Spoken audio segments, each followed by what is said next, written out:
Hello friend and family, सर्व कसे आहात? मजेत ना? मजेतच असायला पाहिजे.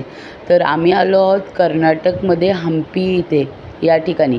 तर आज बघणार आहोत आम्ही अंजनी पर्वत, अंजनीनाथ्री हिल, हम्पी कर्नाटक. हे हनुमानचे जन्मस्थान मानलेले पवित्र ठिकाण आहे. आणि हे बघा आमच्या हॉटेलचं व्ह्यू किती छान होता. आणि हॉटेलच्या व्ह्यूमध्ये जे डोंगरावर दिसतं ना, ते पूर्ण अंजनी पर्वत आहे. ते आज आम्हाला चढायचं आहे. हे बघा आलो आहोत आम्ही मंदिराजवळ. माता जानकीने येथेच हनुमानला जन्म दिला, म्हणून हनुमानला अंजनीय आणि पर्वताला अंजनाद्री म्हणतात.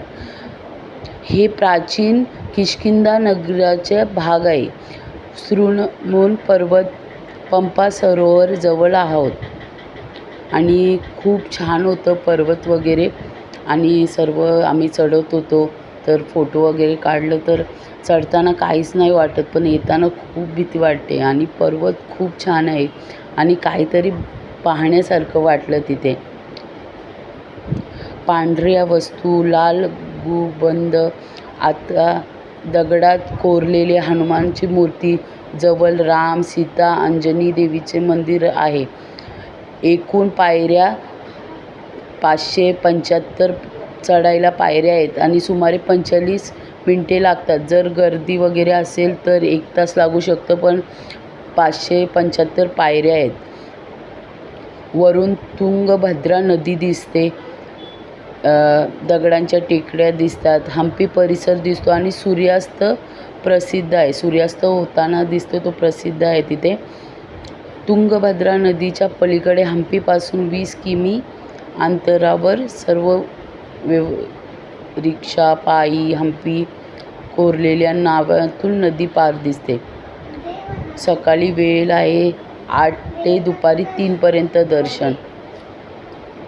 इथे हनुमान जयंती, रामनवमीला मोठी गर्दी होते.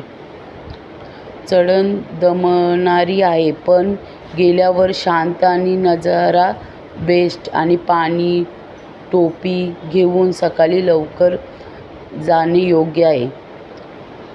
आणि खूप दगड म्हणजे एवढे मोठे, आणि तिथून ना चढायला म्हणजे एवढं छोटीशी जागा आणि खाई वगैरे भरपूर होती.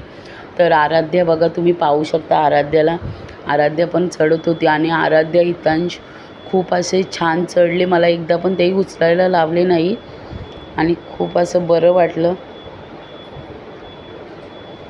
आणि तुम्ही कधी आले आहात का हम्पीला?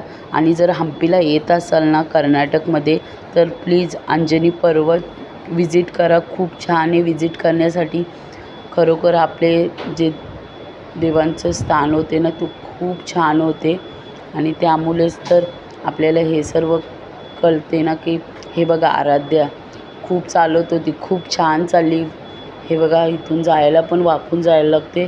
तर आराध्या मला सांगत होती, मम्मी तू पण खालून वाकूनच ये, नाहीतर दगड लागेल तुझ्या डोक्यावर. खूप असं छान होतं. आणि आम्हाला पहिले वाटलेलं लांबून कसं मंदिर जवळच वाटतो ना, डोंगरावर काय चढू आम्ही, पण चढताना खूप हालत बेकार झाली आमची.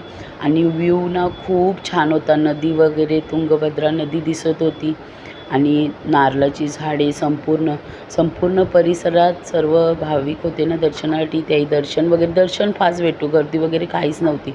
आम्ही दर्शन वगैरे मंदिरात घेतला, प्रसाद वगैरे खाल्लं वगैरे, आणि खूप बरं वाटलं. मग फोटो वगैरे काढला आम्ही.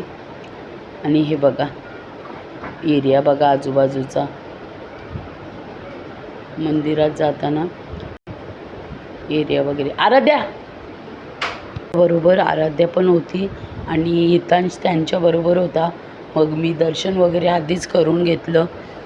मग हे बघा मंदिरात प्रसाद होता, मसाला भात होता. तर प्रसाद वगैरे खाऊन घेतला मी. आणि त्यानंतर फोटो वगैरे काढले भरपूर. आणि सर्व भाविक खूप उत्साही होते. सर्वत्र रामाचं नावाचं गजर होत होता. काही लोक भजन वगैरे करत होते. ते उन्हात बसून, एवढ्या दुपारचे 2 वाजता ऊन पडलेलं, तेवढ्या उन्हात बसून सर्व हे करते. हे बघा व्ह्यू बघा किती छान आहे. आणि तुम्ही नक्की सांगा तुम्हाला कसा वाटला. आणि भेटूया नेक्स्ट मिनी ब्लॉगमध्ये हम्पीच्या. बाय.